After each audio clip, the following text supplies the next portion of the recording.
Hi ಎಲ್ಲರಿಗೂ ನಮಸ್ಕಾರ. ಇವತ್ತು ನಾನು ಮಧ್ಯಾಹ್ನದ ಊಟಕ್ಕೆ ಬೆಂಡೆಕಾಯಿ ಪಲ್ಯ ಮಾಡ್ತಿದ್ದೀನಿ. ಬಿಸಿ ಬಿಸಿ ಬೆಂಡೆಕಾಯಿ ಪಲ್ಯ ಯಾವ ರೀತಿ ಮಾಡೋದು ಅಂತ ನೋಡೋಣ ಬನ್ನಿ. ಮೊದಲಿಗೆ ನಾನು ಇಲ್ಲಿ ಬೆಂಡೆಕಾಯಿನ ತೊಗೊಂಡು ಅದನ್ನು ಚೆನ್ನಾಗಿ ಕಟ್ ಮಾಡ್ಕೊತಾ ಇದ್ದೀನಿ. ಒಂದು ಮೀಡಿಯಮ್ ಸೈಜ್ಗೆ ಕಟ್ ಮಾಡಿ ತೊಗೊಂಡಿದ್ದೀನಿ ಎಲ್ಲ ಬೆಂಡೆಕಾಯಿನ. ಮತ್ತು ನಾನು ಒಲೆ ಮೇಲೆ ಪ್ಯಾನನ್ನು ಇಟ್ಕೊಂಡು ಅದಕ್ಕೆ 2-3 ಸ್ಪೂನ್ ಎಣ್ಣೆನ ಹಾಕ್ಕೊಂಡು ಬೆಂಡೆಕಾಯಿ ಹಾಕ್ಕೊಂಡು ಚೆನ್ನಾಗಿ ಫ್ರೈ ಮಾಡ್ಕೋಬೇಕು. ಅದ್ರ ಲೊಳೆ ಹೋಗೋವರೆಗೆ ಫ್ರೈ ಮಾಡ್ಕೊಂಡ್ರೆ ಸಾಕು, ಅಂದರೆ ಚೆನ್ನಾಗಿ ಇರುತ್ತೆ. ಇವಾಗ ನೋಡಿ ಅದರ ಲೊಳೆ ಎಲ್ಲ ಹೋಗಿ ಬೆಂಡೆಕಾಯಿ ಚೆನ್ನಾಗಿ ಫ್ರೈ ಆಗಿದೆ. ಈಗ ಇದನ್ನು ನಾನು ಒಂದು ಪ್ಲೇಟಿಗೆ ತಕ್ಕೋತಾ ಇದ್ದೀನಿ. ಹಾಗೆ ಸ್ಟವನ್ನು ಹಚ್ಕೊಂಡು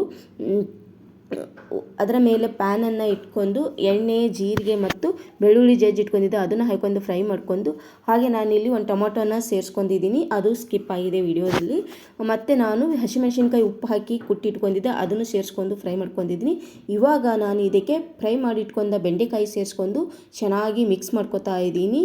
ಇವಾಗ ನೋಡ್ತಾ ಇರ್ಬೋದು ಬೆಂಡೆಕಾಯಿ ಪಲ್ಯ ಎಷ್ಟು ಚೆನ್ನಾಗಿ ಕಾಣ್ತಿದೆ. 1-2 ನಿಮಿಷ ಬೇಯಿಸ್ಕೊಂಡ್ರೆ ಸಾಕು. ಇವಾಗ ಬೆಂಡೆಕಾಯಿ ಪಲ್ಯ ರೆಡಿಯಾಗಿದೆ. ನೋಡ್ತಾ ಇರ್ಬೋದು, ನೋಡಿದ್ರೇ ತಿನ್ನಬೇಕು ಅನಿಸ್ತಿದೆ, ಅಷ್ಟು ಚೆನ್ನಾಗಿ ಆಗಿದೆ. ನೀವು ಒಂದ್ಸಲ ಟ್ರೈ ಮಾಡಿ.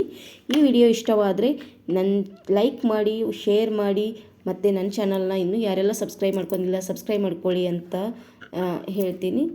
ಒಂದು ಸಲ ಟ್ರೈ ಮಾಡಿ ಕಮೆಂಟಲ್ಲಿ ಹೇಗೆ ಬಂತು ಅಂತ ತಿಳಿಸಿ.